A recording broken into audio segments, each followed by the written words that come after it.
مالي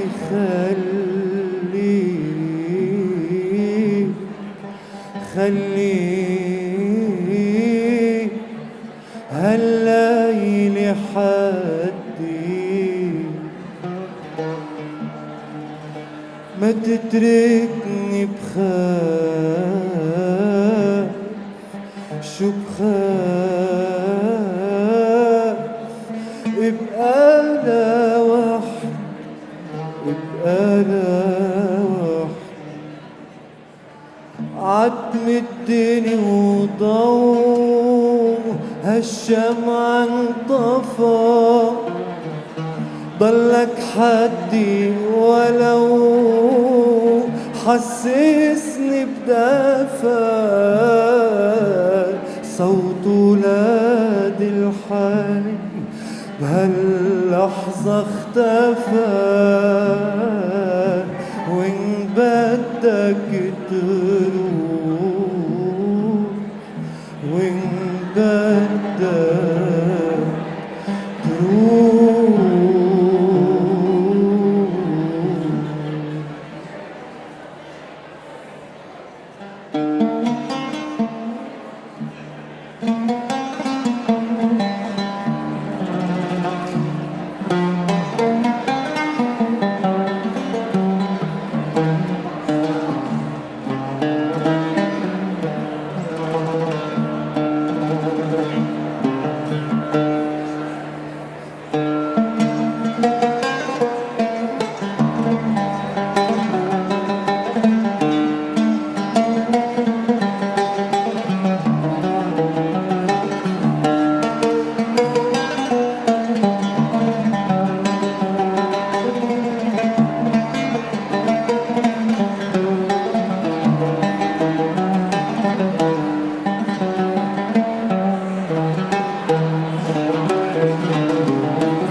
ريتني عمري ما حبيت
بالساعة.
Okay, everyone, please take your seats. If you're in the hallways or in the vicinity, we're about to commence. I'll just give people a couple of seconds to get situated.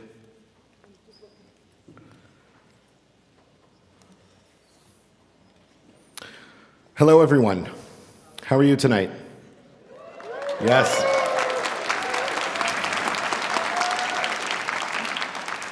Assalamu alaikum. Good. Assalamu alaikum means peace be upon you. And when people say assalamu alaikum, you answer saying wa alaikum assalam. So let's try this again. Assalamu alaikum. Amazing. Great start. My name is Adel Iskandar, and I'm an associate professor in the School of Communication at Simon Fraser University and the director of SFU's Center for Comparative Muslim Studies. I will be your MC for this extraordinary evening. Thank you. I don't need applause. It's okay. Okay. I first want to say that we need another round of applause for Mouhannad El-E'ek. Thank you.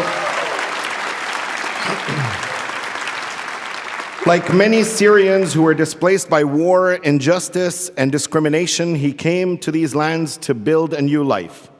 A time when politicians, this time that we're speaking of, at a time when politicians are demonizing, targeting, and deporting refugees, asylum seekers, and immigrants who are looking to lead lives of dignity here, Mouhannad El-E'ek serves as an exemplar of the exquisite contributions that Syrians and other displaced persons make to our cultural, social, and human landscape.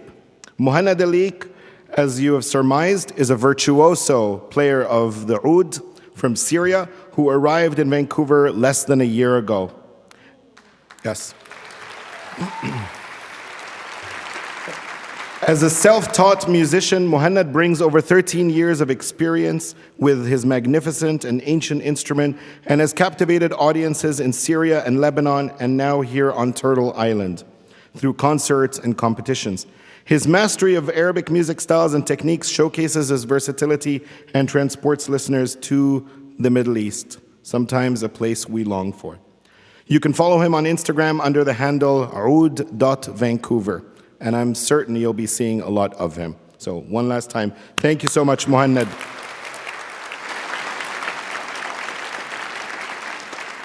And now I'd like to invite a dear colleague and someone I hold in very, very high regard, Jarrett Martineau. Jarrett Martineau, known to so many people here, is Nehio and Denisuthnline. I'm still working on the name, sorry, Jarrett, from the Frog Lake Cree Nation and a creative multi-hyphenate and leading voice in indigenous music, media, and cultural production.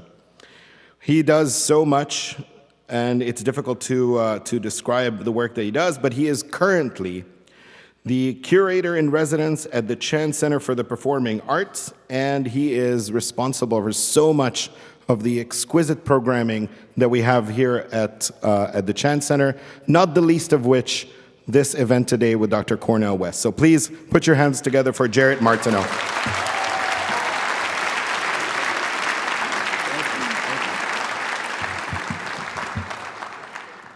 Tansane Totamak.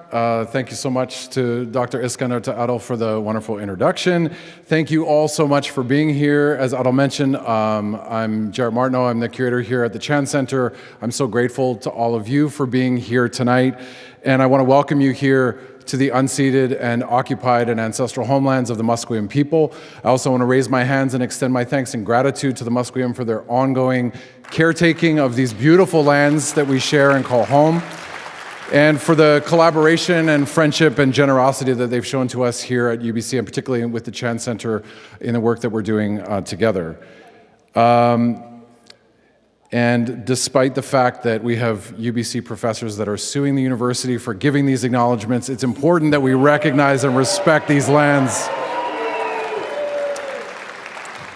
I also just want to say it's a rare opportunity for universities to collaborate, and I'm so grateful that we have this chance for Dr. Iskandar to bring this incredible event here to UBC, and that the Chan Center gets to be the host to this wonderful event this evening, and of course that we get to welcome Dr. Cornel West. What a wonderful, wonderful opportunity. So yeah, give it up for collaboration. Also, again, my thanks to Mouhannad for the wonderful music. You can't have an event like this without having music involved. It's so great to set the spirit and the intent of this event with the welcome sounds of the oud.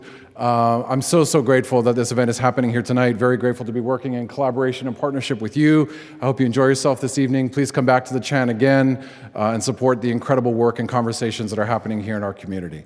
Thank you so much.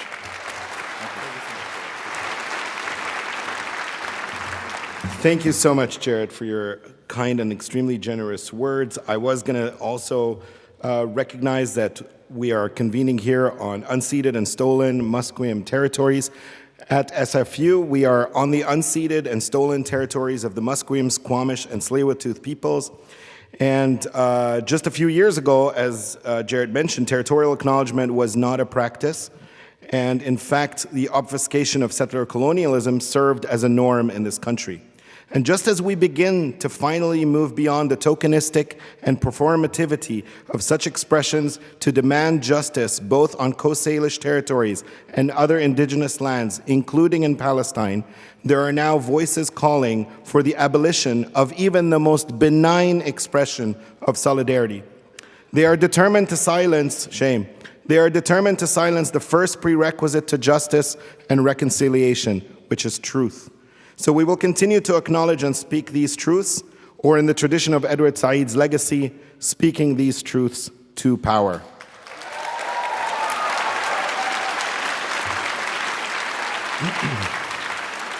And on this note, I want to welcome you all to the very first Edward Said Memorial Lecture of the Center for Comparative Muslim Studies at Simon Fraser University, but also inadvertently at UBC.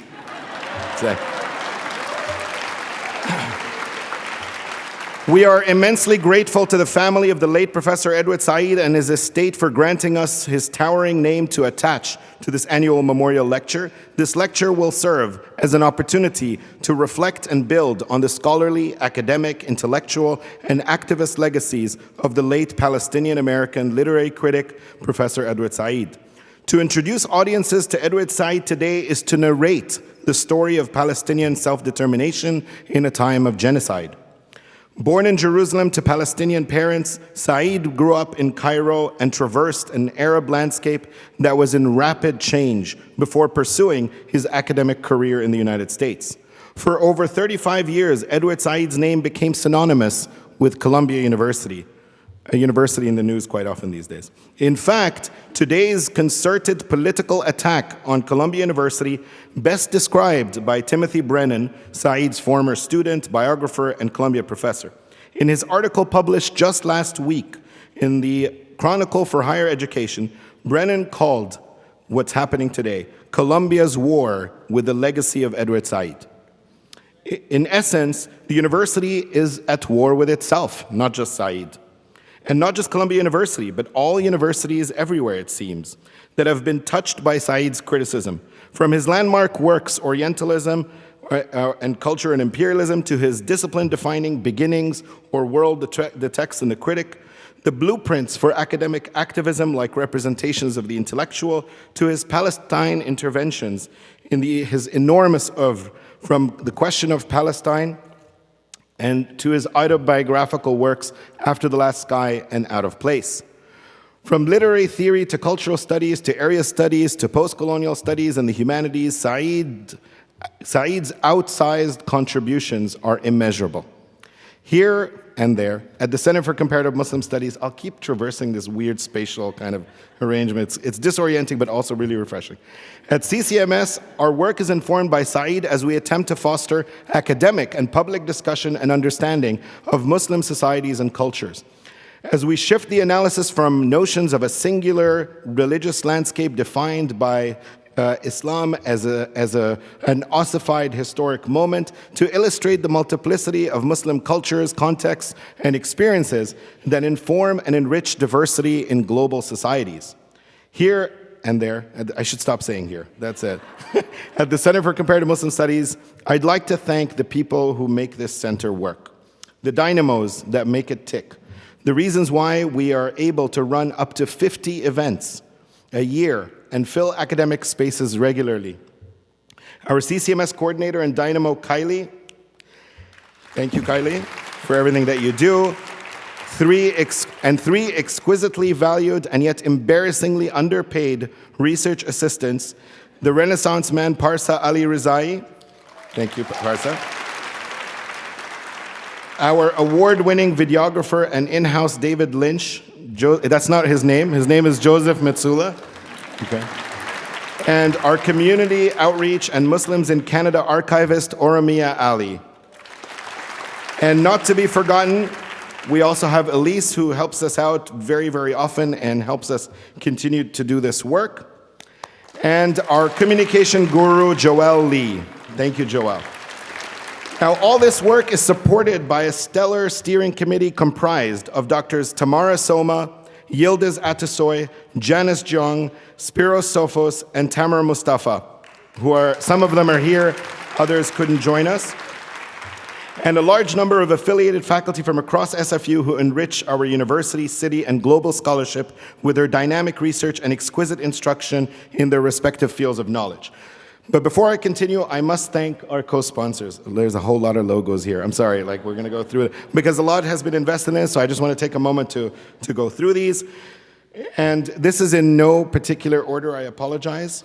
Maybe the SFUs are at the top, I don't know. Anyway, so the co-sponsors are BC Black History Awareness Society, SFU's Department of Indigenous Studies, SFU School of Communication, SFU's Institute for the Humanities, I'm going to stop saying SFU, the Department of English, Cassidy Center, yeah, you can clap if you hear your department, Cassidy Center, you're welcome, Cassidy Center for Educational Justice, the Department of Geography, School for Contemporary Arts, School for International Study, the History Department, the Institute for Black and African Diaspora Research and Engagement, which was just established, SFU School for Public Policy, and UBC's Department of Geography, as well as Geography Department of UBC. Take credit. Thank you. You don't stand alone, but and the Anti-Racism Coalition of Vancouver. So thank you all. And this event cannot be possible without the Chan Center. David Humphrey, Patrick Carabre, Paul Stontz, Lindsay Roberts, Will, who is watching to make sure that I'm doing the right thing, Emily Daly, the tech, security, box office, custodial staff, and everyone working behind the scenes, the unsung heroes that make these places function. Thank you so much for making this possible. And we know that you took on something that's important and also difficult. Now, can we go to the next slide? Now, I'd like to invite someone very special to offer opening remarks before we introduce Dr. West.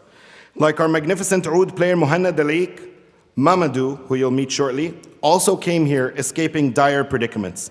Mamadou Ba is a Luso-Senegalese anti-racist activist based once in Portugal since 1997. A longtime leader of SOS Racismo, he has been at the forefront of the struggle for racial justice and human rights in Europe. He holds a degree in Portuguese language and culture from the Sheikh Anta Diop University in Dakar and a certificate in translation from the University of Lisbon. He has served on national and European advisory boards on racial equity, including Portugal's Permanent Council for Equality and the Equinox Institute for Racial Justice. Ba has faced threats and political persecution for denouncing structural racism and far-right violence in Portugal. In 2021, he received the Frontline Defenders Award for Human Rights Defenders at Risk. He was also awarded the honorary degree from the Federal University of Pará in Amazonia just this year. He is the author of several texts on coloniality, racism, and migration, and in Brazil, he recently published Anti-Racism, Our Struggle is for Love, Respect, and Dignity, a collection of essays. You can see how this dovetails really well with Dr. West. He currently lives in Canada, where he continues his academic journey and advocacy, pursuing an MA at the SFU School of Communication. Please put your hands together for Mamadou Ba.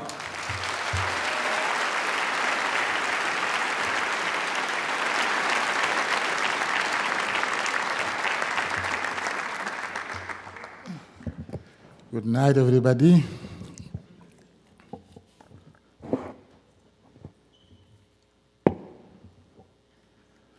Good night again. I am very honored to speak at this deeply meaningful moment alongside colleagues and one of the global public figures I most admire, Dr. Cornel West. It is also an opportunity to thank him personally for signing a letter of solidarity with me at a time when I faced death threats and the threats of deportation for denouncing structural racism in Portugal. Dr. Cornel West's militant generosity during that formative moment remains unforgettable for me. Returning to UBC is also profoundly emotional for me. It was my first refuge in Canada when I fled neo-Nazi persecution in Portugal. If I am still alive today, both physically and emotionally, it's because someone here cared for me. So I express my deep gratitude to Professor Denise Ferreira Silva from the Institute for Gender, Race, Sexuality, and Social Justice.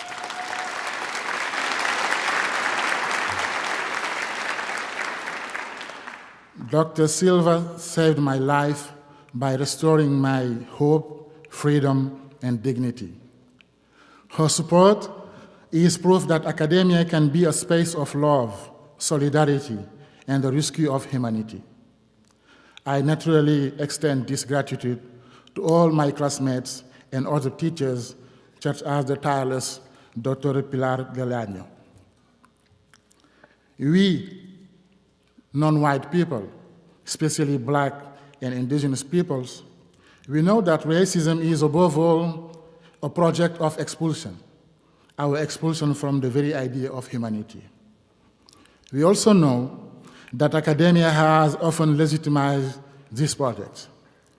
Yet it is within academia and in the social and political struggles that run through it that we have rescued and still continue to rescue the humanity of subjugated people.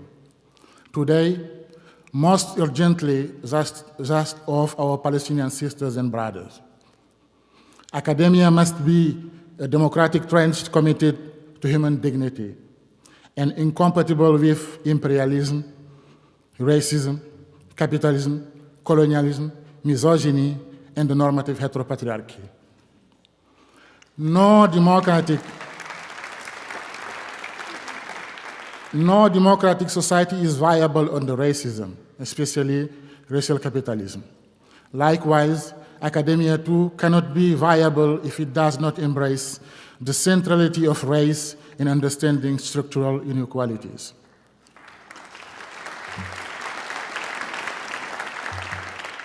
One of the true epistemological challenges for academia, then, is to transform this centrality into a short-term strategic horizon.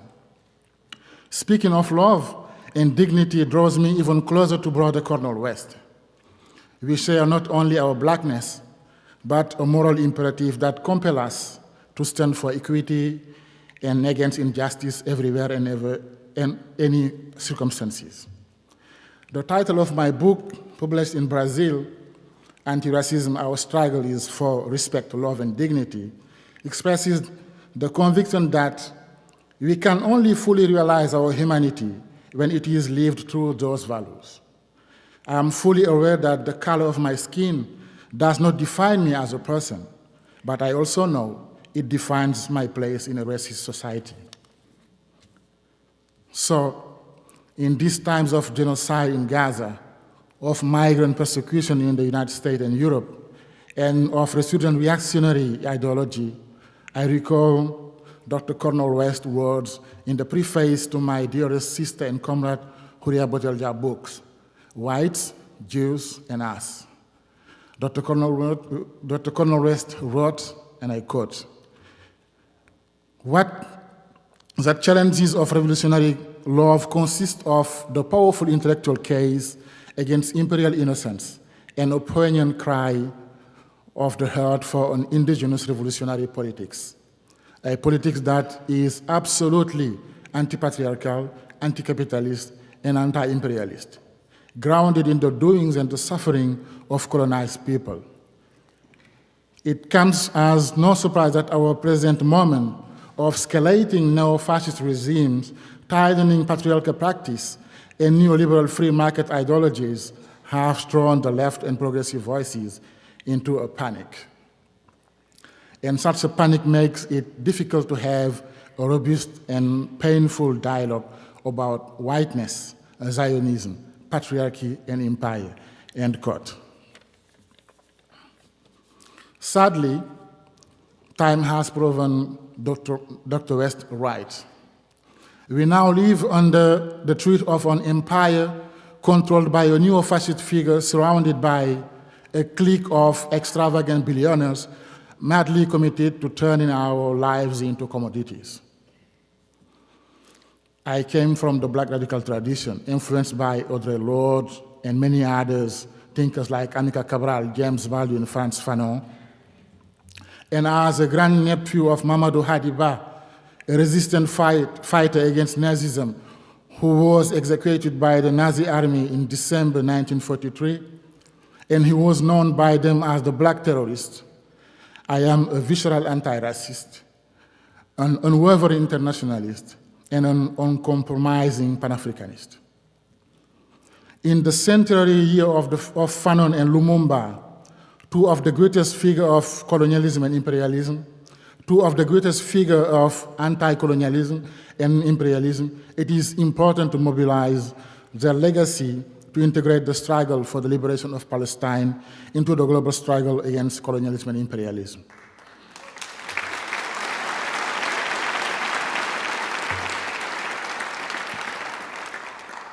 It's therefore a happy and encouraging coincidence to be here today celebrating with you the Carnation Revolution of the 25th of April 74 in Portugal, a revolution that ended up fascism in Portugal and colonialism in Africa.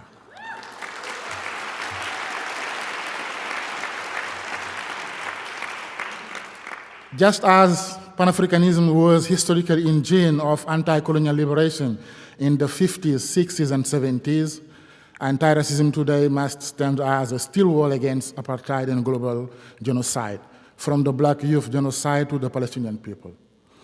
Finally, reaffirming academia as a space of human solidarity and fraternity, I express heartfelt thanks to Alberto Toscano and Adel Iskandar, who welcomed me at SFU with friendship and affection, helping me to remain upright and dignified.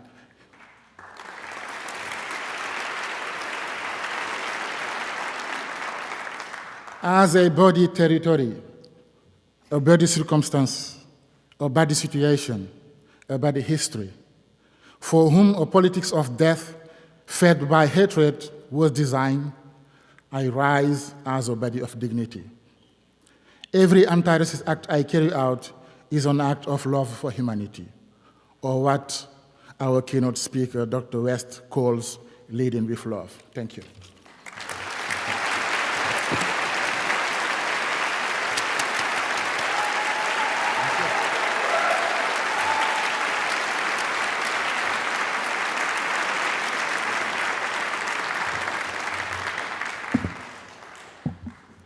Thank you, Mamadou.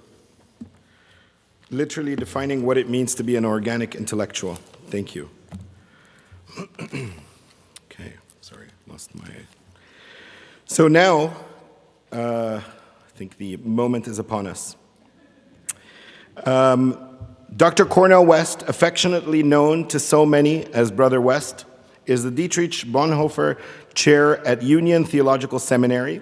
Dr. West teaches on the works of Dietrich Bonhoeffer, as well as courses in philosophy and religion, African-American critical thought, and a wide range of other subjects, including, but by no means limited to, the classics, philosophy, politics, cultural theory, literature, and music. He has a passion to communicate to a vast variety of publics in order to keep alive the legacy of MLK Jr., a legacy of telling the truth and bearing witness to love and justice. Dr. West is the former professor of practice of public philosophy at Harvard University and professor emeritus at Princeton University. Cornel West graduated magna cum laude from Harvard in 3 years and obtained his master's and PhD in philosophy at Princeton.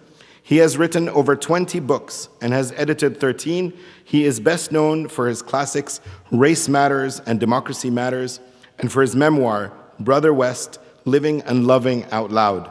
His most recent book, Black Prophetic Fire, offers an unflinching look at 19th and 20th century African-American leaders and their visionary legacies. Dr. West, some of you might know, has partnered with Masterclass to provide teachings on influential courses, including a class with Pharrell Williams, some of you might know, on empathy. Heard of him? Yes. On empathy, and a masterclass, first ever multi-instructor course on Black history, Black freedom, and Black love, as well as Dr. West's standalone class on philosophy. On a more personal note, Dr. West made my day, made my year, probably my life, some years ago, when he wrote some words on the back of a book that I compiled as a graduate student with a fellow graduate student called Hakim Rustum, a book about Edward Said entitled Edward Said, A Legacy of Emancipation and Representation. Back then, it was impossible to imagine that a group of students can forge ahead and describe and articulate what it means for Said to have left a substantial imprint on our work and our lives. But it was a testament to our need to mourn his loss and continue the conversation with him. And Brother Cornel West is the one person that I know who continues to converse with Edward Said after so many years. We're going to watch a short video. Princeton University professor Cornel West was one of 19 people arrested on the steps of the U.S. Supreme Court during a protest against money in politics. We have solidarity in the face of catastrophe. Let us march together. Let us fight together. Let us laugh together. Let us dance together. I wish we could dance together today. But for now, please join me in welcoming the inaugural Edward Said Memorial Lecture speaker for this year, the indomitable and inimitable Brother Dr. Cornel West.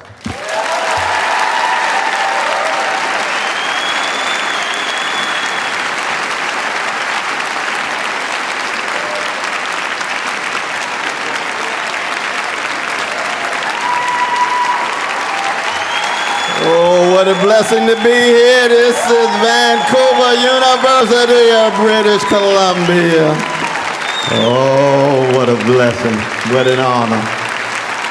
What a privilege to be here. Indeed, I salute each and every one of you for coming out. Keep alive the memory of my dear brother Edward Said. Oh, my God. If I had a language to capture his genius, his talent, his courage, his integrity, and yes, we shall critically examine our brother too. Nobody's pure or pristine.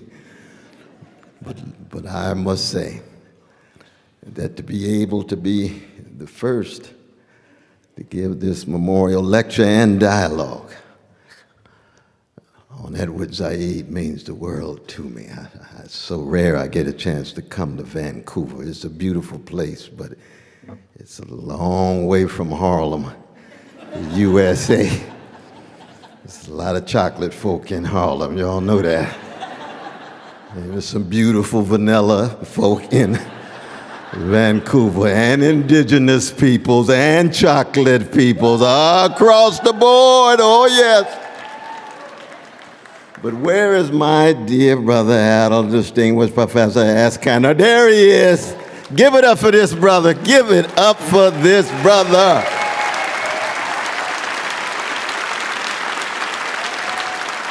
Oh, we've had such a wonderful time together. It's a rare thing to find in a professor that combination of sharpness of mind and sweetness of spirit, and at the same time the goldenness of heart. And that's what you have with this brother right here. Definitely.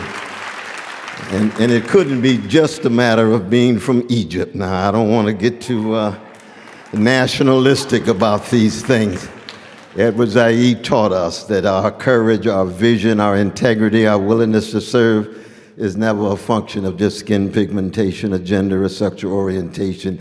It is a human choice to take a risk grounded in a vision that's trying to make the world better, especially for, biblically speaking, the least of these, or the great Frantz Fanon says, the wretched of the earth. How blessed are the wretched of the earth. Where's my brother Mamadou? Where is he? Where is he? Where is he? Stand up, brothers. We want to salute you straight from Senegal. We want to salute you. Oh, there he is. There he is.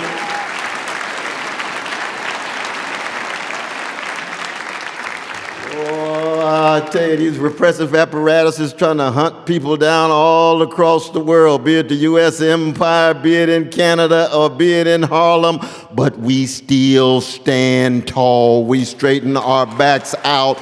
We bear witness to a love and a justice. You a living example of that, brother, straight out of Senegal. Good God Almighty. And where's the musician? Is the musician still here? I don't know whether they are or not, but I salute the musician. It's very important for us, at least for me, to understand that music and the arts are in no way decorative and ornamental. They are constitutive of who we are. They are integral to who we are. And I say that in a very, very personal way, because I stand before you as one who's just a very small wave in a great ocean of a grand black people, hated chronically for 400 years, and yet has taught the world so much about love. And the musicians and the artists and the poets have been the spiritual and moral vanguard for my own tradition. That I don't exist without John Coltrane's A Love Supreme. I don't exist without Toni Morrison's Beloved. I don't exist without the love-soaked essays of James Baldwin. I don't exist without the compassion flowing out of that genius from Compton named Kendrick Lamar. I don't exist without it. We haven't got to Stevie Wonder yet. You all know what I'm talking about. And it's not a function, again, just of our skin color. No, we got a whole history of black cowards and black thugs and black gangsters. And I still got a whole lot of gangster in me. Oh, yes, I do. Whole lot of gangster in me. People ask me why I'm a Christian. I say I was a gangster before I met Jesus, and now I'm nothing but a redeemed sinner with gangster proclivities. I'm a cracked vessel trying to love my crooked neighbor with my crooked heart. But when you're coming out of 244 years of the most barbaric white supremacist slavery known in the modern world, and then another 100 years of neo-slavery, and every 2.5 days for 50 years, some black body is swaying in the southern breeze that the great Billie Holiday sang about. How do you transform that kind of situation into one of dignity and grace and sophistication? That's artistry. That's what Percy Shelley meant in that last line of that defense of poetry that he published after his death. Poets are the unacknowledged legislators of the world. And by poets, he wasn't just talking about versifiers. He was talking about all human beings who muster the courage to use their imagination and their compassion to authorize a better future in a nightmarish present. That makes each and every one of us poets at our best. Poets at our best. It is no accident that Edward Said was first and foremost a poet. And I know nobody else has said that, but let me tell you why I say it, because I met him in 1977. He was my close partner. We spent so many times in his living room. We spent so many times traveling around the world. I sat in his classes day in and day out. We wrestled with issues together. We reflected together. We worked on Boundary 2 together. We worked with social text together. That powerful essay of his, Zionism from the viewpoint of its victims, was published right there with social text with Frederick Jameson and Stanley Aronowitz and Rick Wolf and others. And by poet, what I mean is Edward Said actually was early on planning to be a classical pianist. And his music was beautiful. I can see him now in his living room, closing his eyes, playing that Brahms's Requiem, first performed in 1868, Good Friday, the first requiem in classical music that makes no reference to God, Jesus, or Christ, written based on the death of his beloved mother, Brahms, the saddest of all classical musicians. Nobody ever saw him smile in a picture. He must have smiled on the down low, you know, somewhere. But that's Edward Said. It's no accident when he writes an essay on the public intellectual at the highest level. The example he uses is a Canadian brother named Glenn Gould with the Goldberg Variations, playing Bach and other such powerful work. Yes, Edward Said begins with wrestling with the underside of what it means to be human, with all of the wrestling with domination, subjugation, exploitation, wrestling with the organized greed and the weaponized hatred and the institutionalized indifference toward the vulnerable. Very similar to what we're seeing in the U.S. empire these days in the most raw form. But it's nothing new. Because anybody who still has the audacity to remember, to resist with resilience, grounded in a deep love, recognizing that justice is what love looks like in public, just like tenderness is what love feels like in private. Recognizes that the arts, the art of living, the art of loving, the art of laughing, and yes, the art of dying. I do want to mention my dear brother Ernest Becker. Every time I think of Vancouver, I think of Ernest Becker. His two texts, The Denial of Death and Escape from Evil, still mean the world to me. He died at the age of 49, but Vancouver was his escape from UC Berkeley. He had been pushed out 3 universities. Repression on universities is not new at all. There's a long history in the U.S. empire, and my hunch is there's a history in Canada too. But that art of dying. So when you think of the legacy of Edward Said in relation to our own lives, I think the first challenge is, what kind of human being are we going to choose to be from the short trek from our mother's womb to tomb? What does it really mean to be a featherless, two-legged, linguistically conscious creature born between urine and feces, whose body one day soon will be the culinary delight of terrestrial worms? Don't want to sound too macabre, but just trying to keep it real. As Edward Said, what it means to be a human being wrestling with the arts of living, laughing, loving, dying, serving the least of these, sacrificing for the precious wretched of the earth. I don't know exactly of a more relevant question. And it's not the kind of question you find in a textbook, because each of us have to answer that question in the dark corners of our own souls and wrestle with the civil war on our own battlefields of our souls. What kind of person will we be?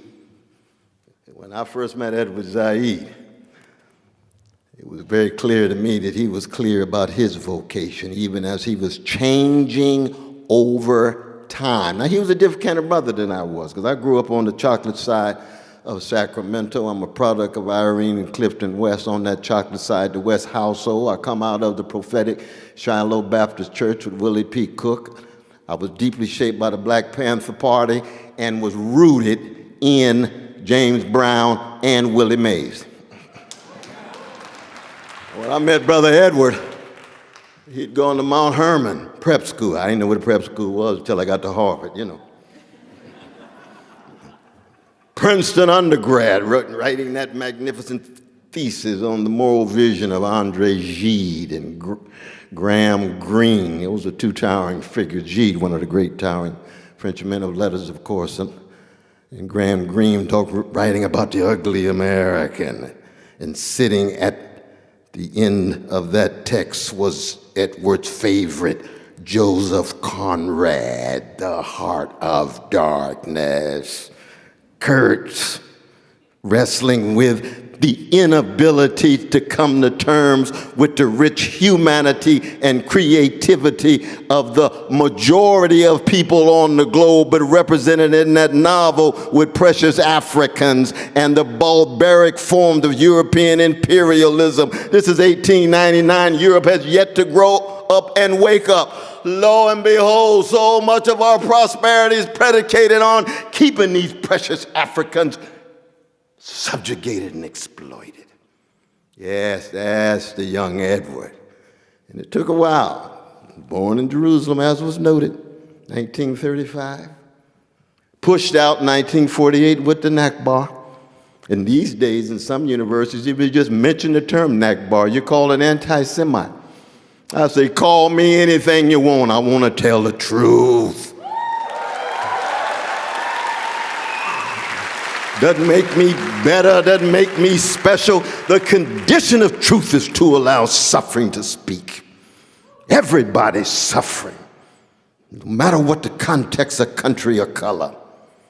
And if, in fact, we reach a point where we cannot lift our voices, the very anthem of black people is lift every voice, is not lift every echo. And if we're just echoes of a silo, we give up on any possibility of a substantive and serious movement for truth and justice and love, because echoes are what? To be manipulated, and usually echoes are well adjusted to injustice. They're usually well adapted to indifference. William James says indifference is the one trait that makes the very angels weep.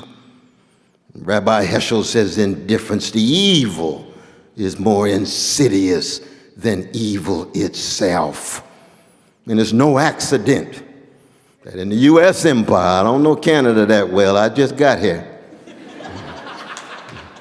Even though I can tell Canada's been disproportionately influenced culturally by the U.S. empire. It's clear about that. Because I turned on the television last night and I was looking for Canadian stations, you know. The last thing I need to see these U.S. stations in Canada. I thought I was going to get a break. But Canada still has its distinctive and unique characteristics and features. Some positive, some negative, some up, some down. We know that. Every country, every nation state, every empire has that. But in the case of Edward Said, his calling was going to be one in which he pursued his attempt to highlight the art of living and laughing and loving and writing, the love of language, the love of literacy, the love of the life of the mind, but connected to grassroots struggles on the ground. When I think of Edward, I think of what Malcolm X said at the very end of his life. He would say over and over again, I'm for truth, whoever's for it. I'm for justice, whoever supports it. I'm first a human being. I'm a Muslim. I'm a black man, and I intend to live my life in the context of that kind of calling. Now, Edward Said was not a Muslim, deeply shaped by a rich Islamic tradition, especially the prophetic versions of it, but he's thoroughly secular. And even when that leukemia hit him so hard, my God, I'll never forget it. 1991, his blessed wife, Marion, and the two precious children, a son and daughter. I said, Brother Edward, is it all right if I bring some black preachers over to pray for you? I know you don't believe we don't have a referent in the prayer, but it does express a certain care and love that we have for you. He said, sure, bring him on over. Edward had a great-grandfather who was a Protestant missionary in the Middle East, and his father himself was Anglican. That's where he got that first word, Edward. Where'd that come from? Sounds like an imperial king to me in the first 10 years of the 20th century. King Edward. Wadi, yes, there's that rich connection to the Muslim and Arab Palestinian tradition. Zaid, yes, there it is. Meaning what? He's a hybrid, just like you and just like me.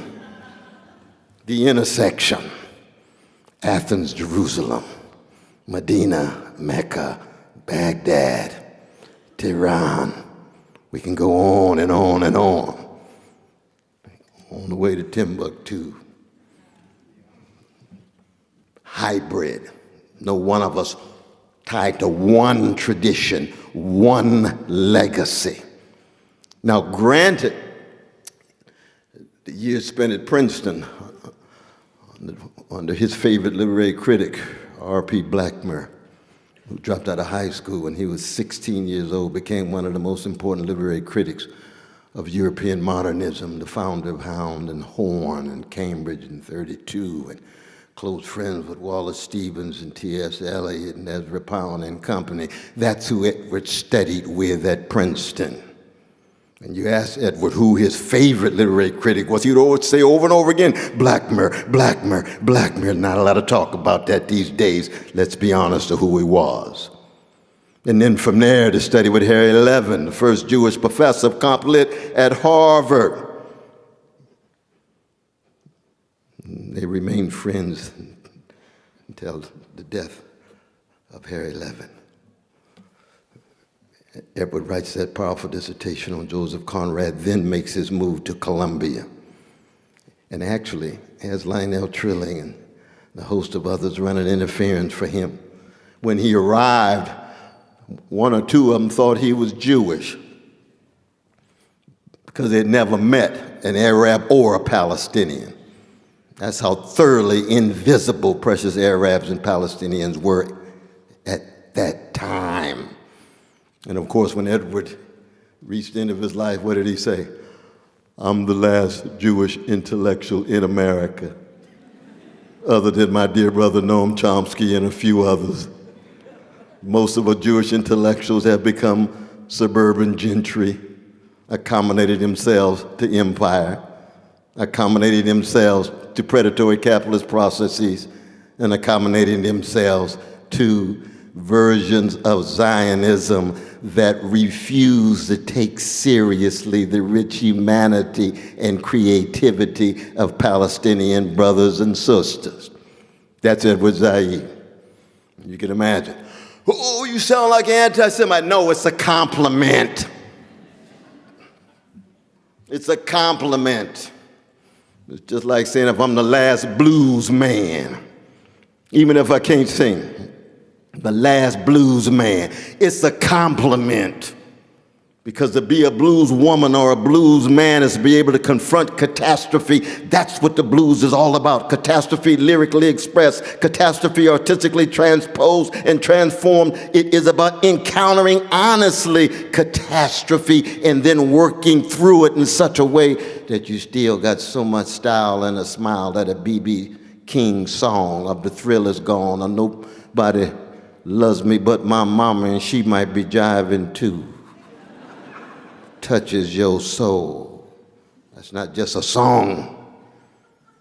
It's wrestling with the tragic and the comic, the sorrow, the heartache, and the heartbreak. Yes, Zaid as poet in the broader sense. Yes, Zaid as humanist in a secular mode. A secular mode. Now, Edward was not the most religiously musical of secular thinkers, which is another way of saying that he loved me deeply, but never really understood why I remained a Christian. I said, that's all right. You don't have to figure that out, brother. That's fine. Our love is still deep enough for us to leave that unresolved in your soul. That's what love is. That's what brotherhood is. I take a bullet for him. He take a bullet for me. I'm calling for Jesus. I don't know who he's calling for. It wouldn't be Flaubert. It wouldn't be Kafka. Ooh, Mahmoud, Darwish. Oh, my God, what a giant. Edward's friend, Edward's partner. Remember the wonderful poet he writes, Edward Said, contrapuntal themes, because that's how Edward characterized his criticism. Out of music, it was contrapuntal, counterpoint, not just dialectical in the Hegelian mode, but counterpoint, because there's melodies and rhythms and tempers at work in not just the text, but the subject matter, because it's at work in the lives of the people that he's talking about, in one of the ways in which he will ensure that no matter how overwhelming the situation seems to be, that precious Palestinian brothers and sisters will still be able to smile and walk tall with grace and dignity, even in the midst of a barbaric genocide. You keep track of those sparkling eyes and even the signs of victory when it looks as if they have the chance of a snowball in hell. No, they refuse to allow catastrophe to have the last word, just like a blues people. That's an elective affinity and a similarity of all oppressed people. Indigenous peoples here, poor white folk in Kentucky, landless peasants in Brazil, precious brothers and sisters in Haiti, our precious Muslim brothers and sisters wrestling in China, Kashmir at this very moment, oppressed folk across the board, woman life freedom movement in Iran. Crush them, they keep coming. Break their bones, you can't break their spirits. And they pass it on, they bequeath it to the next generation appropriates it in their own particular way. That's what Edward was all about. And his students will be the first ones to tell you that. Now, in the dialogues of Brother Edward, he and I used to have these wonderful fights because he was a highbrow humanist. It's another way of saying that he was in love with the classical and canonical texts, and he had a deep suspicion of popular culture. Now, I think that's wrong as two left shoes, but he's got a point.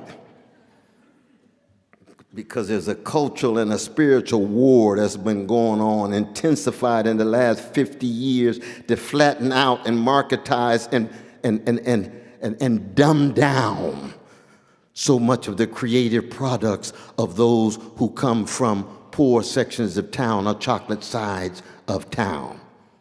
That's what Kendrick's talking about, the pimp a butterfly. As long as you're a caterpillar, it's all right. But when you finally break out of the ghetto and become a butterfly, they want to pimp you. They want to commodify you. They want to make you a black face in a high place, even though you just fitting into the same imperial hierarchy, the same class hierarchy, turning your back on the very folk from which you come. They just want to use you, instrumentalize you. Kendrick's got a point, a deep point. You see it when the politicians, Brother Obama's a grand example of that, isn't he?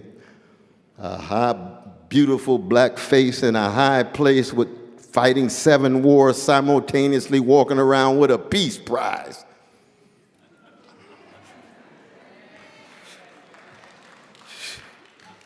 That's like the Grammys that never gave Curtis Mayfield one, never gave Sly Stone one, never gave Sam Cooke one, but Milli Vanilli got 2.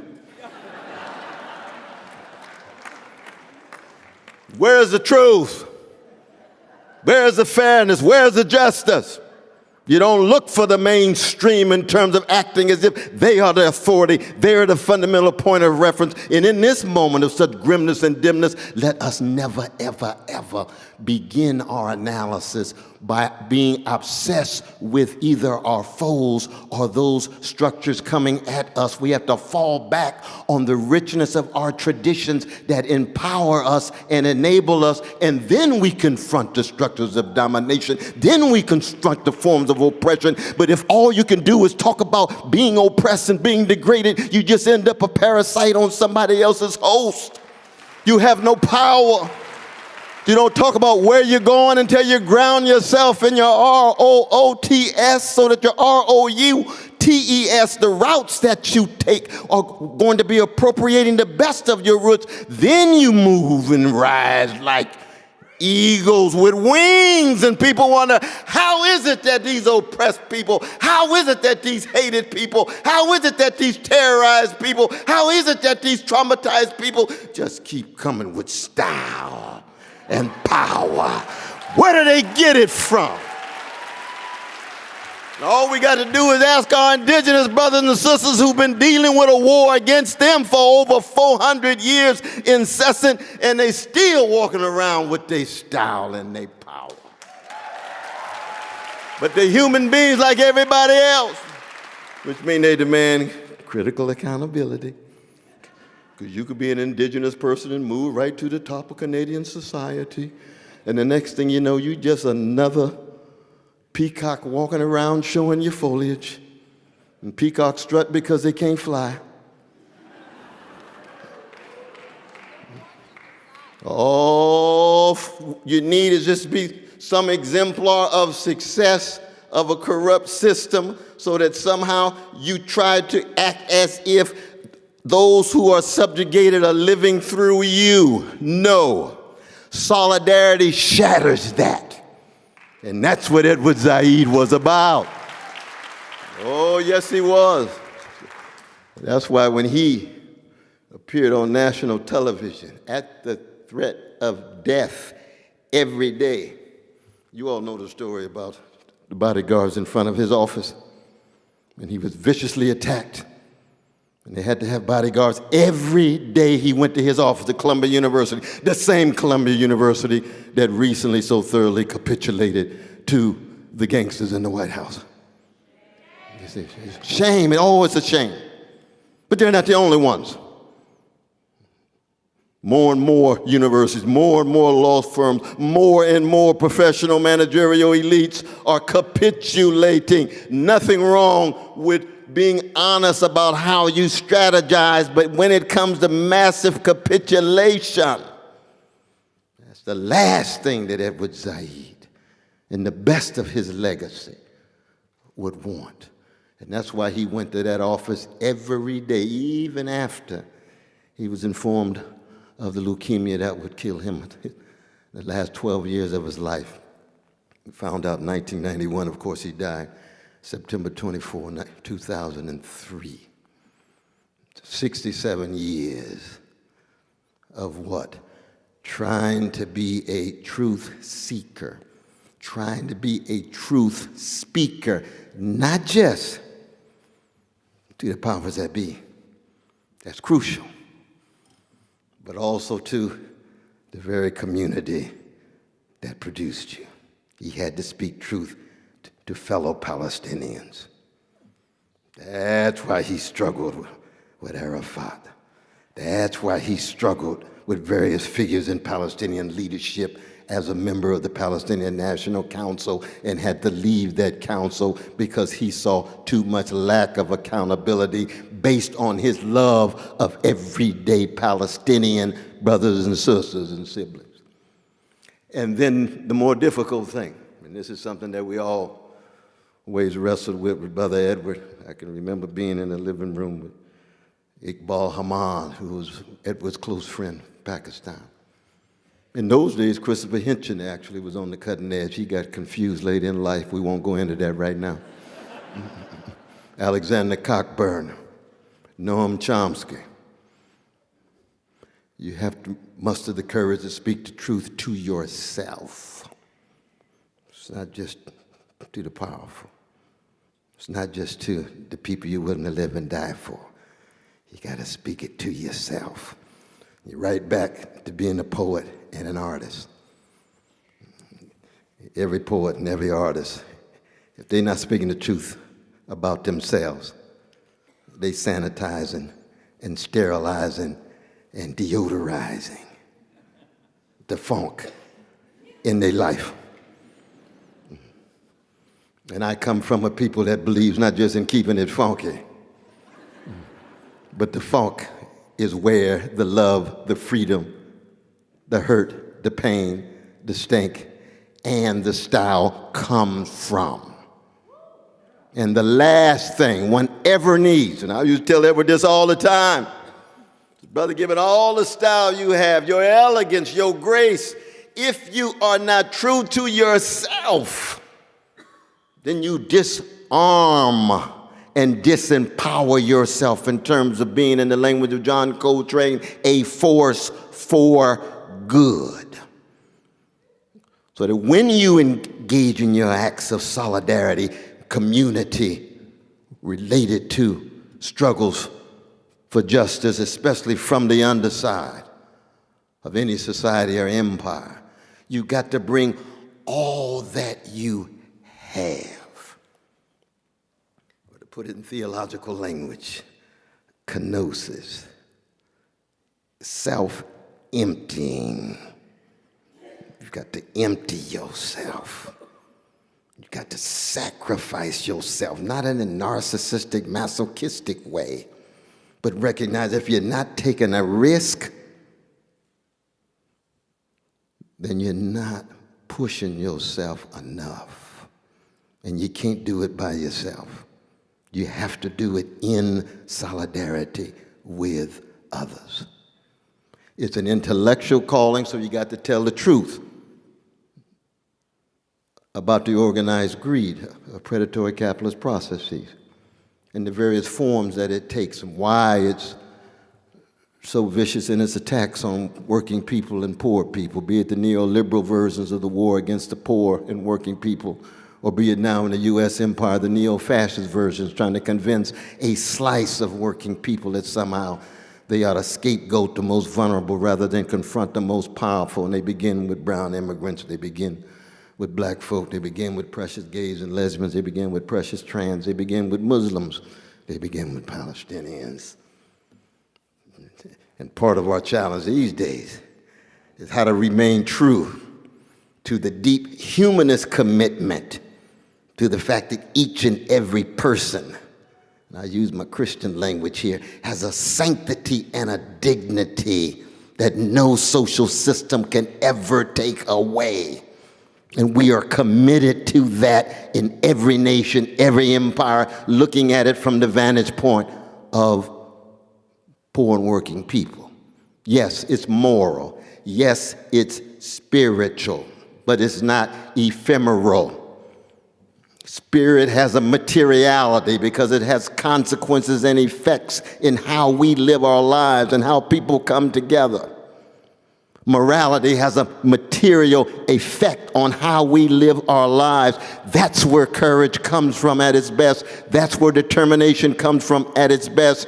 And I used to tell Brother Edward all the time, I say, anytime you get down and out, brother, you just remember what Martin Luther King Jr. said when he emerged from that paddy wagon after 4.5 hours in the dark with a German shepherd trying to bite him. And he came up, and Daddy King, his father, told me, he said, my son couldn't walk. He could hardly talk. All he could say is, this is the cross we must bear for the freedom of our people.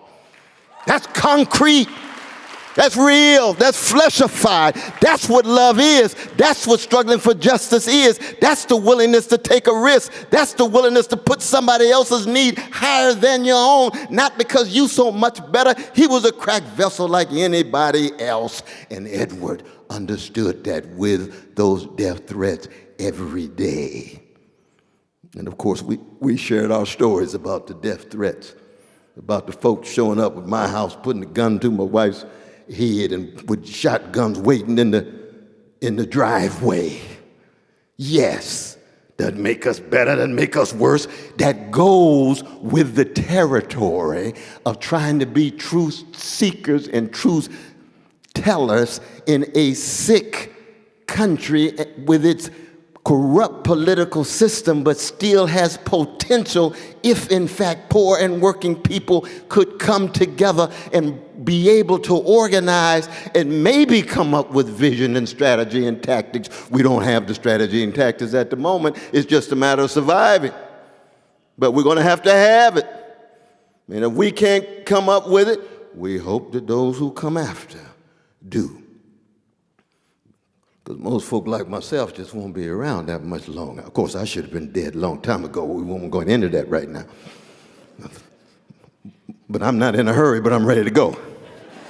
I'll tell you that right now. Oh, indeed, indeed, indeed. Well, let me bring this to a close. We'll open up the dialogue. Last but not least, Edward Said was someone who, insane to the world and insane to the U.S. empire on television in the 1970s. My God. Because you remember, Beginnings comes out in 75. There's hardly even mention of empire, phenomenon, imperialism. It's all about literary criticism. The heroes of Kierkegaard and Gerard Mann Hopkins, the poet. But 3 years later, here comes Orientalism. It's a paradigm shift. Western conceptions of the Orient. Here comes the question of Palestine. I remember the discussions we had when I read Orientalism. I said, brother, this is a paradigm shift, but when are the Palestinians going to speak back? You're preoccupied with the Western discourses and the ways in which Palestinians and Arabs and those constituting as Oriental are silent. They're not passive. He said, oh, I got that coming. Here comes the next volume, the question of Palestine. Here comes covering Islam. Here comes after the last sky. Yes. Mm-hmm. It's Gramscian, isn't it? It's hegemonic and counter-hegemonic. It's domination and resistance. And there's not any homogeneity on either side. Those who are dominating have a variety of different strategies, and some of them are at conflict with each other. And those who are resisting are not homogeneous. They have their own variety and diversity, and they have their own various kind of conflicts. Are they dealing with patriarchy? Are they dealing with forms of homophobia and transphobia? Are they staying in contact with the humanity of the poor? Is it a middle class movement? Is it a professional managerial movement? All of those questions emerge just as they emerge at this particular moment. Where do we go from here? The future of justice and solidarity? We are in the midst of this dim and grim moment.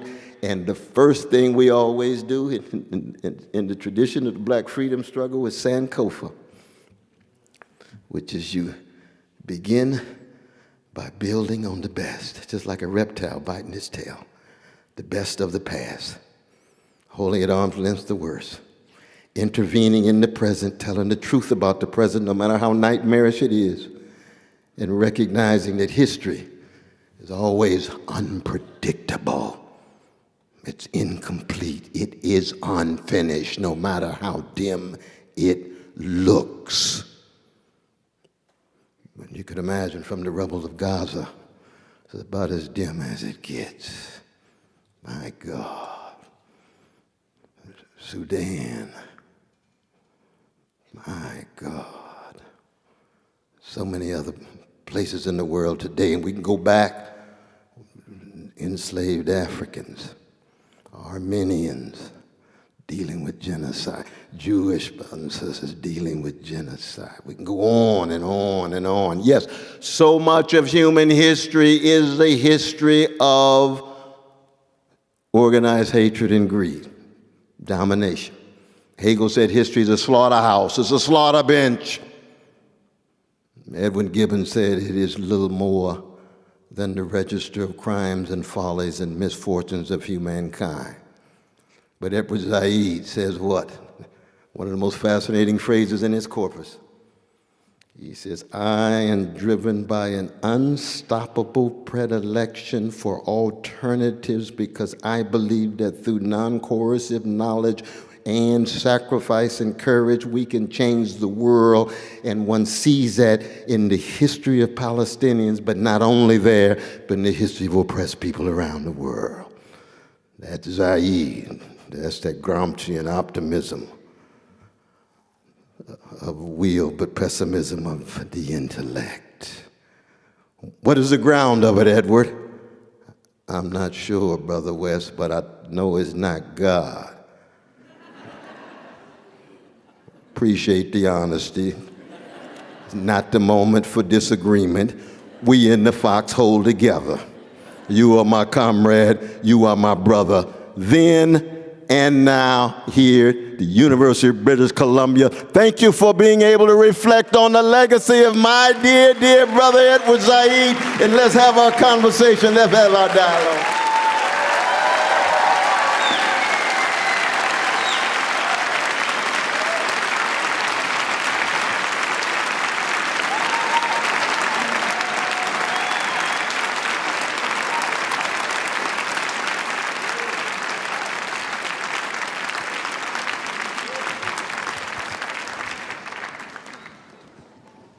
Okay. Lord, Where do we go from here? Dr. West, everyone. Absolutely. No. Yeah, thank you.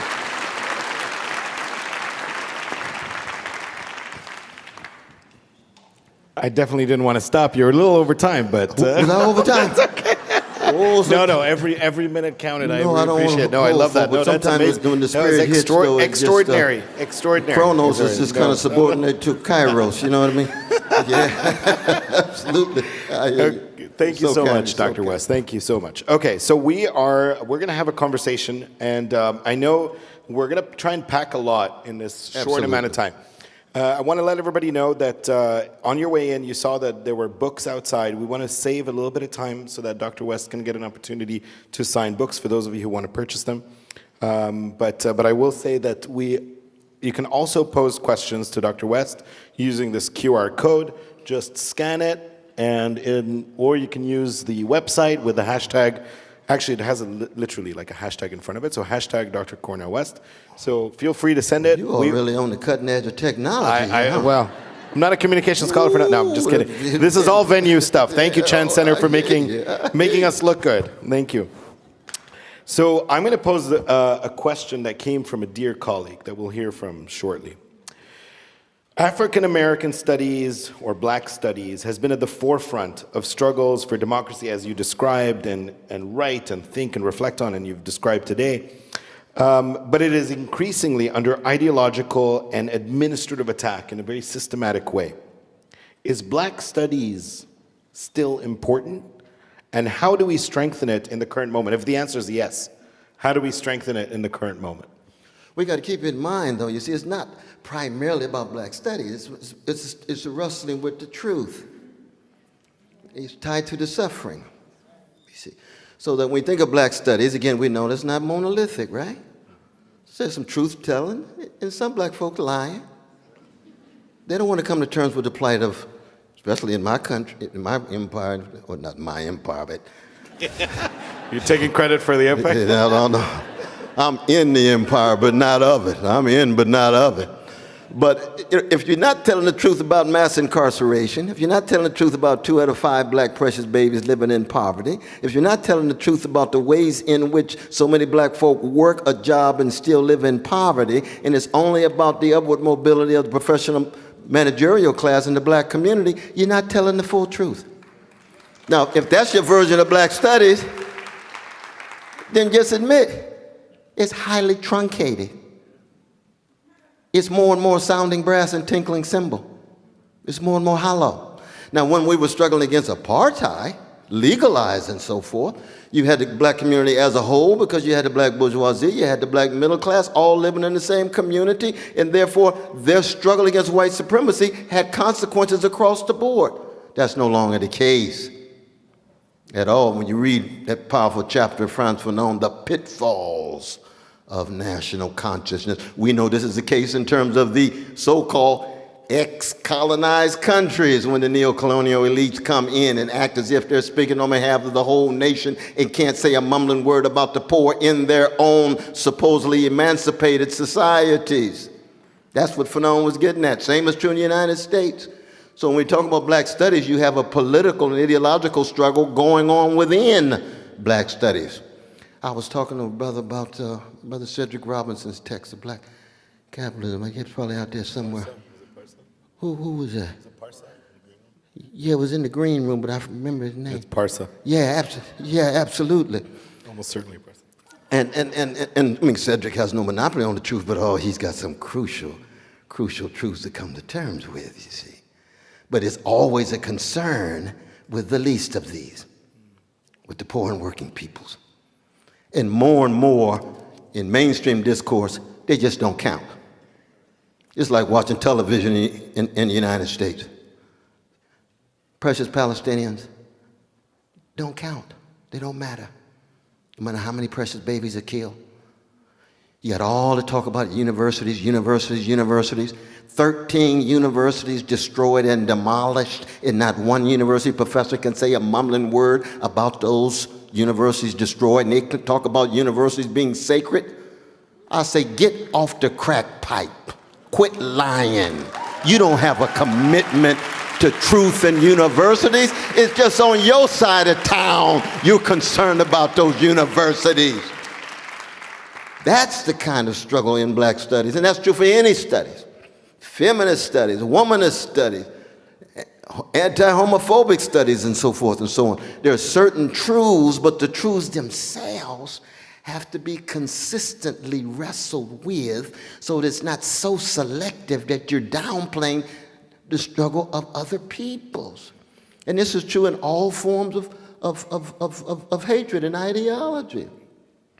Now, thank God, in the States we've got Jewish Voices for Peace. That's crucial. Our equivalent That's is crucial. Independent Jewish Voices. Independent is the Jewish Voices. Canadian equivalent. Absolutely. That's very important. Why? Because it keeps the human connection real in terms of people who are willing to make choices even if they have to go against their mamas and daddies and grandparents. Because the truth cuts deeper in that regard. Shoot, I would vote for Brother Harvey Lewis if I was around, but I mean, hey, that's a different thing. That's a different thing. But here, Naomi and others, we've been in many struggles together. But they're not the only ones, but they're crucial ones. Need to get your citizenship and registration real fast. You got like 48 hours. 48 hours. Yeah. Well, I don't know if I can get back in my country tomorrow. Y'all pray for me and see. We don't mind keeping you longer. I think my wife, Anna, he just said, wait, what's going on, brother? So we've got a bunch of questions coming in. I'm going to try and attend to those, and we've got questions here. You started speaking. I was going to ask you a question about academia and where do we go from here, but more specifically, we've got lots of folks, Palestinian and folks in solidarity with Palestine at universities. How do they keep the hope up in this moment of crushing repression? One, that there has to be consistent solidarity with the Mahmouds and the Turkish sister and Tuss that was abducted, and so many others. We had to keep the pressure on. That's one, raising our voices. Two is that we have to be organized. We have to be willing to bring tremendous power and pressure to bear in a collective manner. Mm-hmm. That's crucial. And three, I think that we have to not in any way be discouraged. And that can be difficult. That can be very difficult. I mean, there's a difference between retail discouragement and wholesale discouragement. Everybody's discouraged at a particular moment because you're sensitive to the suffering of others. That's all right. That's fine. But once it becomes wholesale, you get paralyzed. And see, I come from a tradition that says, I'm never surprised by evil. Because after 400 years of dealing with white supremacy in all of its vicious forms, what else can you do? You rape my mama, hang my brother, what else can you do? But I'm never paralyzed by despair. I wrestle with despair. And even, like a Samuel Beckett, fail again, try again, fail better. You keep fighting. Palestinians have a deep, rich tradition of unbelievable, unflinching, looking in the face of defeat and then working through that defeat and despair to keep resisting, remembering, and being resilient. It's almost like the 32nd chapter of Genesis, where Jacob is wrestling with the angel of night in deep despair, and emerges with new power, new vision. It's interesting when you think about it. Israel itself biblically means God wrestler. What a drop. What a massive collapse. When you have Amos and Esther and Isaiah, unbelievable power connected to the struggles of oppressed people, spreading hesed to orphan and widow, that steadfast love, and then you end up with another form of nationalism that subordinates a people and now begins to engage in wholesale ethnic cleansing, wholesale genocide. Every nation state has that capacity. Israel's not unique in that regard. Look at the history of Canadian nationalism. Look at the history of U.S. nationalism. Look at the history of New Zealand nationalism. Look at the history of Liberian nationalism, where black folk went to Africa and subordinated indigenous peoples in the name of a nationalism and then renamed the cities after slaveholders like James Monroe. So that the capital's Monrovia. That's a human thing. We have to be honest and candid about that, you see. And so in that regard, what was the question, no, brother? I went too long. No, that's great. I went too long. That way I can segue. No, I'm just kidding. Now, you have to have a sense of humor dealing with these grim situations. Because you can go crazy. I mean, Richard Pryor means the world to me, but we won't go into that right now. Okay, so there are so many questions coming through. Now, one of the questions that keeps popping up in different iterations, and you spoke to this in some respects, which is the consolidation of solidarity and what it means for empires to be sometimes at odds with each other. There's a tendency for us to talk about Western imperial power and settler colonialism and the history of exploitation of the global South by Western empires. What does it mean for us to also understand and see the other struggles around the world that are the victims of different forms and iterations of imperialisms? Yeah, well, part of it Uyghurs, is the Rohingyas. You talk about women like freedom, the Congo, the Sudan, those kind of manifestations, the Kashmiris. Absolutely, no, indeed. I mean, part of it is that our educational systems have so thoroughly disarmed students by not allowing students to wrestle with two of the most fundamental phenomena in history of the species, which is empire and war. I mean, I studied philosophy for 50 years. Nobody even mentioned war in all the philosophy classes I had. Isn't that something? And yet we know it's the most persistent, recurrent phenomenon in the history of the species. There's been 122 of them since 1945 of the U.S. empire. And what do mainstream American intellectuals say? We had such wonderful peace between 1945 and 2000 and so. In your neighborhood, yes. Ask that question in Chile. Ask that question in Iran. Ask that question in Guatemala. Ask that question in the Congo, and so forth and so on. So narrow. But the same is true about empire. Now, see, part of our challenge in the United States, and this is why the United States is such a childish empire. Because when you have the mightiest empire in the history of the world and you deny you're an empire, you're innocent. James Baldwin said the innocent itself is the crime. Because if you can't come to terms with the innocence, you'll never be able to keep track of the violence that it's hiding and concealing. And you see it throughout American literature. Melville lays it out in Moby Dick, the Pequod. What's left after the Pequod? A coffin that Ishmael is on. The only thing left, obsessed with the whiteness of the world. That's not just an arbitrary color. That's the white brother telling the truth about white supremacy. He's going to inspire a genius named Toni Morrison. She didn't need him, but it was good to have him. They are on the same continuum, truth-telling about the U.S. empire. Mark Twain, anti-imperialist to the core at the end of his life. We can go on and on and on. So how do you first get people to confront the truth?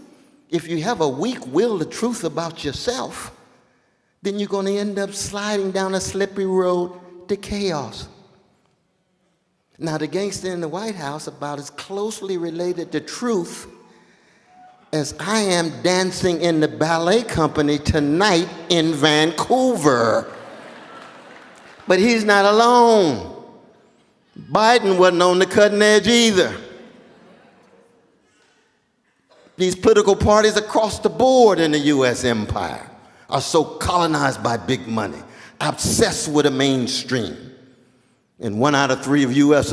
citizens have completely dropped out of the system. 90 million don't vote at all, every election, every 4 years, because they see it as so shot through with legalized bribery and normalized corruption and politicized larceny. Indeed, that's part of the challenge that one has. So when you talk about empires, you got the U.S. empire, you had the Soviet empire until 1991. We know it was shot through with domination and subjugation, but it did constitute some countervailing force against the U.S. empire. That's why Mandela went to Moscow before he went to New York. That's why he went to Cuba before he went to Costa Rica. Because he had resources coming in, but that Soviet empire was shot through with repression and domination. Gone, 91. Here comes China. Now, China is an empire. India is an empire. But at the same time, China, and with all of its vicious repression, and we talked about that in relation to the Uyghurs and Muslims, but they're not the only ones, but because they also repress their own folk. Look at Hong Kong. We can go on and on and on. But China does not have a history of massive expansionism. Now, they may embark on it, but they don't have a history of that.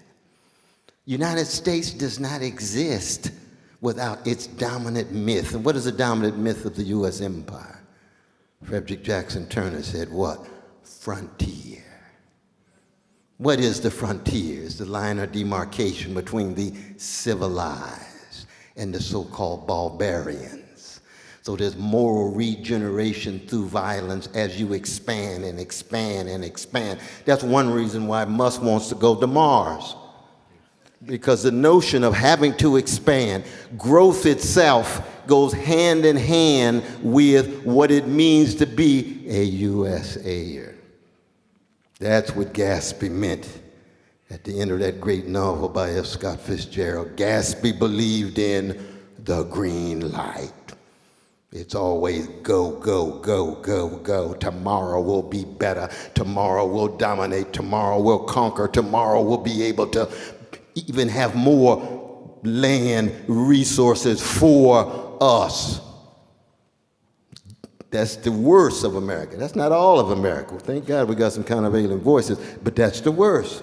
So each empire has to be understood in terms of its specific history and its unique emergence and development. There's been 70 empires since the history of the species. United States number 68. What is it about empires?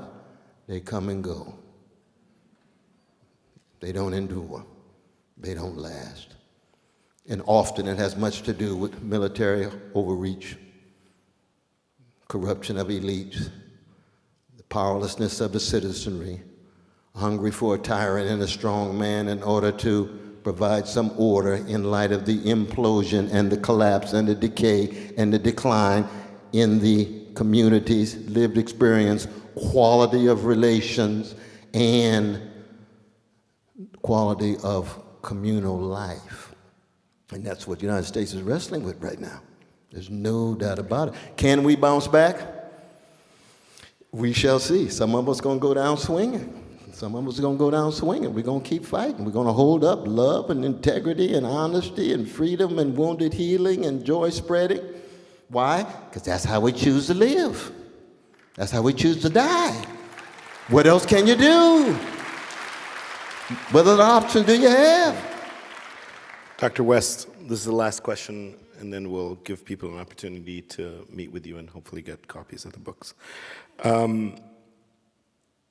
The difficulty of the internal conversation, conversations with our own respective communities, black folks needing to speak to their own black elders about their commitment to Zionism, consumerism, neoliberalism, empire.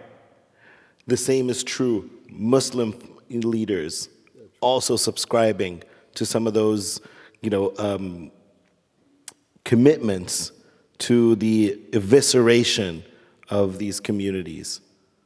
Subscribing. What does it mean to push back against those elders? What is the language? What is the vernacular? What is the lexicon? What is our glossary to be able to push back lovingly? Because we understand that for Jewish folks across the world today having difficult conversations at their cedars. What do these conversations look like? How do we do this compassionately? I think when you use that word lovingly and compassionately is crucial, because what is love? Love is about respecting, protecting, and correcting. So if you really love somebody with no correction, it's really not the real thing. It really isn't. You know what I mean? If Anahita just stops correcting me, that's a key sweat moment. Something just ain't right. But the respect is there. The protection is there. But when you take somebody seriously, when you take a people seriously, when you take any community seriously, you want all the protection, you want all the respect, and you want all the correction. But it goes both ways. It goes both ways. It's generational. It's not just the elders who are floating. I mean, the elders have the best and the worst. The youth have the best and the worst. And youth themselves stand in need of protection and respect and correction. Youth in the U.S. empire are the most marketized, commodified, commercialized generation in the history of the world. And what is that? A spiritual hollowness they got to wrestle with. U.S. culture in some ways can be characterized as a joyless quest for insatiable pleasures. You can gain any kind of pleasure in the world and still have no joy. And part of the history of the struggle of black people, not just black music, but all the joy in the music that the whole world has to take notice of. But in the struggle itself, if there's no joy in the struggle for freedom, even given the willingness to sacrifice, you'll never be a marathoner. You'll never be a long-distance runner at all. You'll be a summer soldier.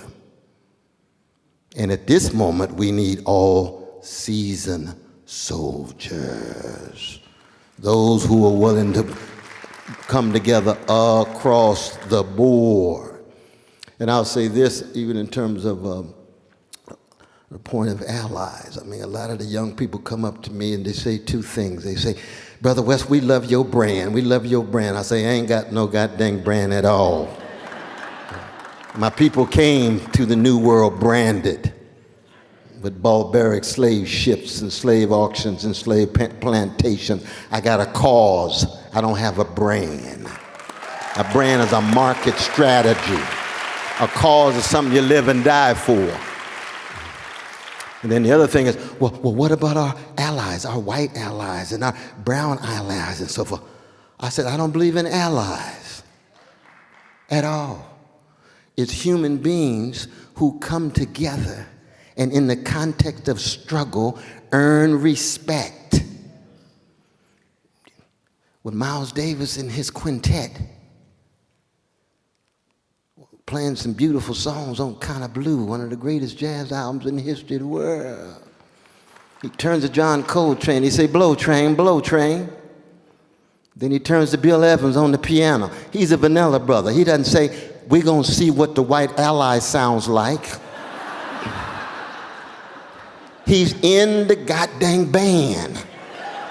He's earned his role in the band. They making the music together.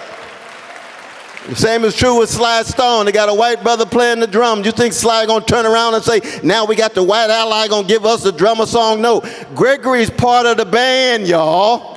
Well, when you're in struggle and you've been able to earn your struggles with each other, you see there's something so much deeper than allyship. You've been reliable, you've been trustworthy. You're a human being who chooses integrity and honesty and decency and consistency. That's what it's all about, vis-a-vis the powers that be. That to me is crucial, and I know we got to go.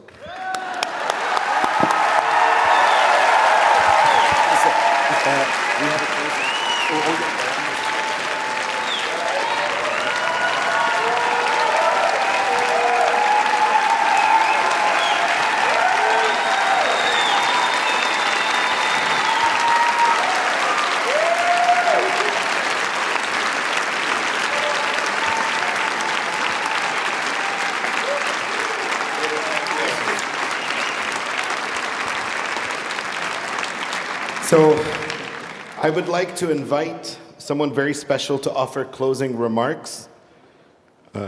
Peter, I hope you're in the vicinity. This is Dr. Peter James Hudson, is an associate professor of geography at the University of British Columbia, known to so many people here. Born in Edmonton and raised in Vancouver, Hudson completed his PhD in American Studies at New York University. He's the author of the acclaimed Bankers and Empire, How Wall Street Colonized the Caribbean. You're gonna love this one. From the University of Chicago Press in 2017. Hudson's writing has appeared in the Black Agenda Report, Boston Review, Small Acts, Radical History Review, Race and Class, and other venues. And he is co-editor of a special issue of the CLR James Journal on Black Canadian thought.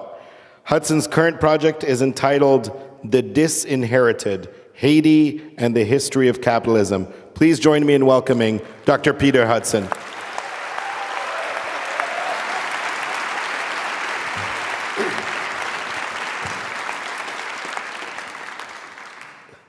Good evening. Thank you for the opportunity to deliver these brief closing remarks. And of course, thank you, Dr. West. Thank you for providing us with such an electrifying lecture. Thank you for giving us these words of hope, inspiration, and power.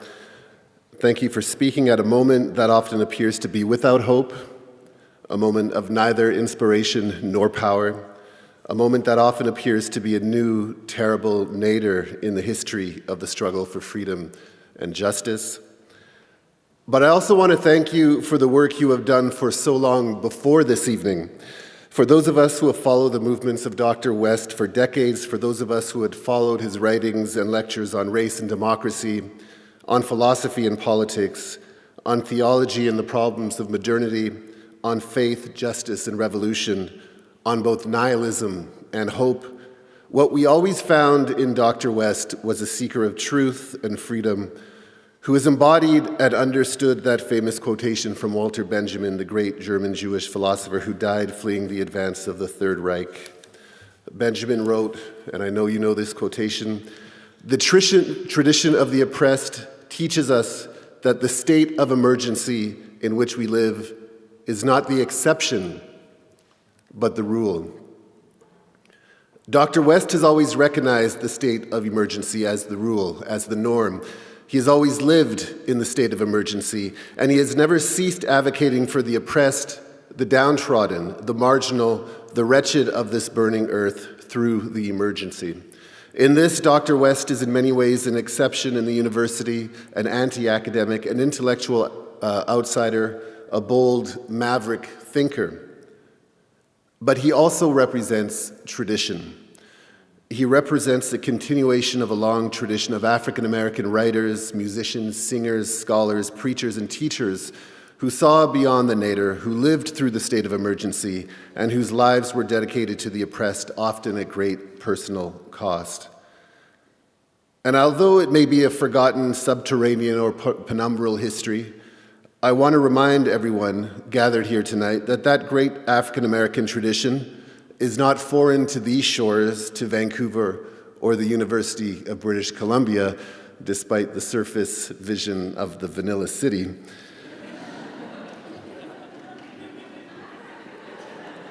Paul Robeson, the tremendous and tireless fighter against fascism, who was hounded by the US government, was a frequent visitor to Vancouver, and in 1947 he spoke on this campus at the Armory.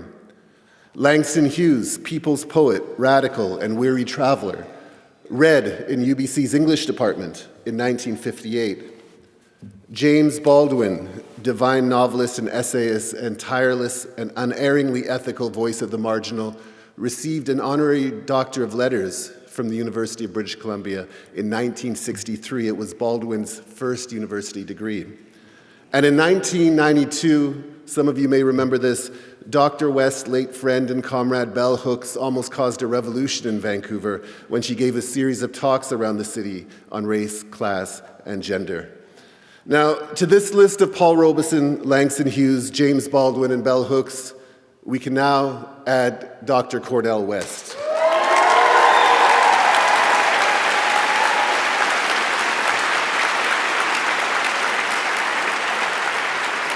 He is part of that great African-American intellectual tradition, which is, of course, a universal and human tradition, especially as it has passed through UBC in Vancouver, and we hope he leaves something of its ethos and politics in the local soil. Moreover, as witnesses to Dr. West's talk and to this magnificent African-American history, all of us gathered here tonight are now a part of this history. But what do we do with this history? What do we do with these words? What do we do with these lessons? How do we respond to the state of emergency? Where do we go from here? Our task, perhaps, is as simple as it is monumental. To carry Dr. West's example beyond the Chan Center, beyond the University of British Columbia, and into the Black Pacific night, and to fight, as Dr. West has done, for a better dawn. Thank you, Dr. West, for your words tonight.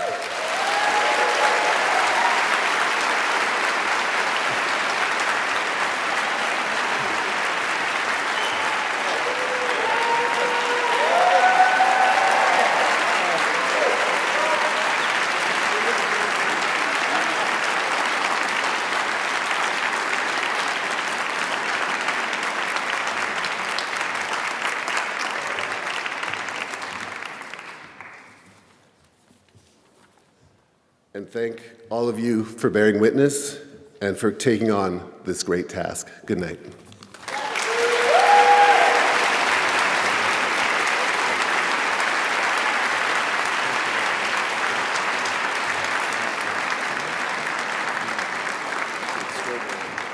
So, wrong mic. Okay. This mic is still on. So folks, we are going to move into the lobby rather swiftly, where we will have a book signing of Dr. West's books. The books are made available by Iron Dog Books. They are an Indigenous-owned bookshop dedicated to promoting great literature, located in the Hastings Sunrise neighborhood of Musqueam, Squamish, and Tsleil-Waututh territories. Support your local Indigenous bookstores. We'll see you outside. And when you have a chance, I promise we won't sell you anything. Join our mailing list to keep up with events of this sort. And thank you so much. Take care. Be good to yourself and others. Thank you. Thank you.